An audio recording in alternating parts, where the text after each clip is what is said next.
Hey everybody, it's Steve Ammon again. I am now doing the seller brainstorm.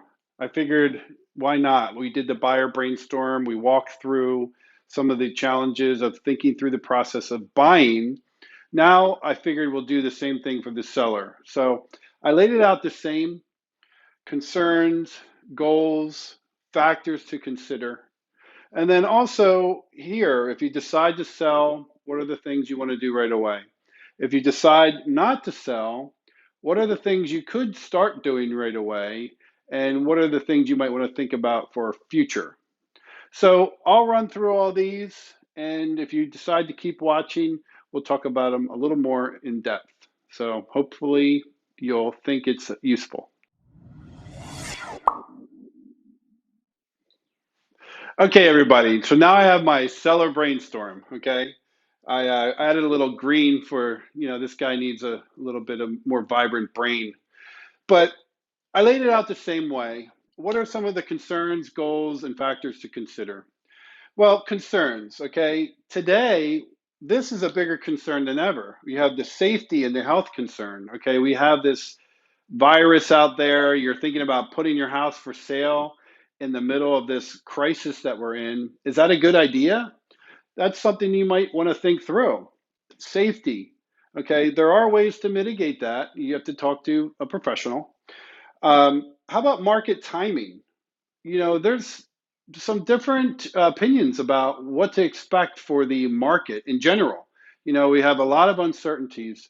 Is it the right time to sell? I'm sure if you were thinking about selling, you're wondering the answer to that question. How about other uncertainties? The economy, that ties right into the same thing, market timing. So, uncertainties about maybe your future, uncertainties could revolve around the stage of life that you're in and the economy, your job, that type of thing. We talked about that also with the buyer program. How about goals? Okay. Is your goal to downsize? Is your goal to relocate? You know, these might go together. I know I'm working with some that want to downsize and relocate. They're at that time of life when they want to move to a warmer place and sell their house they have here. How about moving up? You have that small house, you want to think maybe it's a good time to think about moving up. And that it might be a good time if you strategize properly. Okay, then you have factors here, factors to consider when selling. So these factors have to do with what you're going to do next. Are you going to rebuy? Okay, there's some mental exercises to walk through that. Are you going to sell and rent? Okay, that could be a strategy. I did that with my family for a period of time. We sold and we rented. Or when you sell, are you going to use some family or some type of temporary situation? That's how you're going to get between the two houses. Okay, so these are things you want to think through. And I always advise sellers to have a plan A, a plan B, and possibly even a plan C. Because if you're planning to rebuy right away, what if you don't find that house that you want? What's your plan B you're going to have to fall back on? That's always a good thing to think through. Okay. Also, here's another factor you might want to think about: the cost of waiting. And we talked about that in the buyer mental brainstorm. The cost of waiting. Who knows when things will change back to normal, or if they ever will. Are you willing to forego your plans of selling and wait it out? Because what stage of life are you in? Are you willing to give up that plan? And can you still accomplish what you want to accomplish? So the cost of waiting. And other factors like the future of the market. All right. So once again, we're bringing it back in the economy. What is the future? Things you want to think about as far as planning ahead. Okay. So once again, you're the decision maker here. You have to think through these things. And it's a good idea to talk through these different questions you might have. So, like before, I've put here, if you decided to sell, okay, what are the main things you want to consider? So, if you decide to sell, you know, it's really important that you have an agent who has some market savvy in today's environment, because you really want someone who's tech savvy, or who puts these items in the forefront that you really want, like professional pictures, super important. Virtual tours are almost a necessity right now.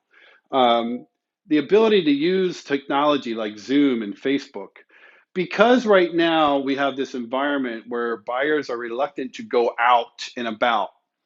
But you'd be surprised, many homes are still selling quickly, even just through virtual tours.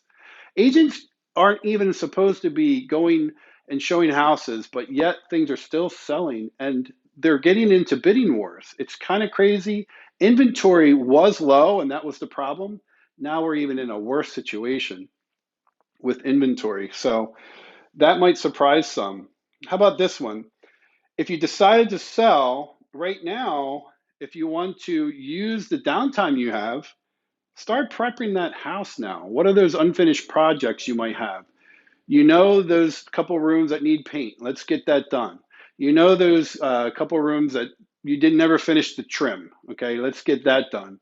Let's tidy and clean up your house, getting it ready to sell. And then I have here on the third one, you really want to price your home wisely. Okay, it's not time to overprice your home. If I get that price, if I don't, then I'll lower the price. You might not have that extra big window right now because of the uncertainty in the market. So you really want to price your house wisely and use the benefit of a professional to help you walk through that decision on how to price your house. And then finally, if you decide to wait, of course, we're talking about the goal of still selling your house one of these days. If you decide to wait, what do you want to think about? Okay. What is your plan for the future? You really want to stay in tune with the market. Okay. And how do you do this is, you know, just like you think you would, with keeping in touch with the right news platforms with real estate, and also again with an agent who really knows the market and can keep you up to date. How about this factor here, that you may have to ride out the curve? Okay, so if you're thinking, well, I do want to sell, I don't know if it's the right time, but you want to just realize we don't know the future. Things could dip down. You might have to wait out the curve if that's your intent in getting the most out of your house. Prices could dip. We don't know. Okay, that's an uncertainty. Also, things that you can do to get your house ready to sell. Think about what upgrades you might want to do, because there is definitely a science with the upgrades of your house, the ones that produce a return and the ones that don't. Okay, so if you're going to plan to sell your house within the next 6 months, 1 year, 2 years, you don't want to overspend on the items you plan to upgrade. Okay, so that's something, once again, you could talk through a professional with on where to put that money. And then maybe refinance. That might be an option for you to lower your expenses temporarily until you decide to sell. So that's why I wrote that. Okay, so you might have noticed I have this little fishbowl in the corner. Okay, so now I'm going to go off into my opinion a little bit. All right, so that's why I drew this little illustration. You have all these fish in this fishbowl, and you have one worm.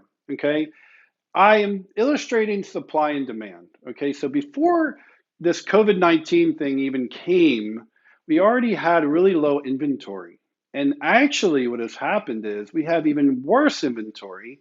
And this is why houses are selling without even the buyer being able to physically walk into the property. Okay, so this has gotten worse. Now, again, opinion, this is a window of opportunity still for sellers. Once the market opens up and agents can actually bring buyers out, which right now they can't, the dynamics are going to even accelerate even more. Okay, we're going to have competing bidders. We're going to have houses selling for over asking, even worse. But there's only so many fish in that fishbowl right now. There's only so many buyers that are still in that position to buy. We don't know what's going to happen to the market. So that's why I wanted to illustrate that, because what'll happen is this will eventually turn into a buyer's market where you have more rods in the water and less fish, okay? Because that's just normal what happens in the ups and downs of the real estate market, all right? So I just wanted to use that little illustration. Hopefully it was helpful. I would love to help you if you are thinking about selling, okay? I can talk to you about that. And then we would go back and we talk about all these things. And once again, I could tell you how I use all these good technology to our advantage in selling your house. Hey guys, if you liked my seller brainstorm, I also did one for buyers, so you can check that one out with this link.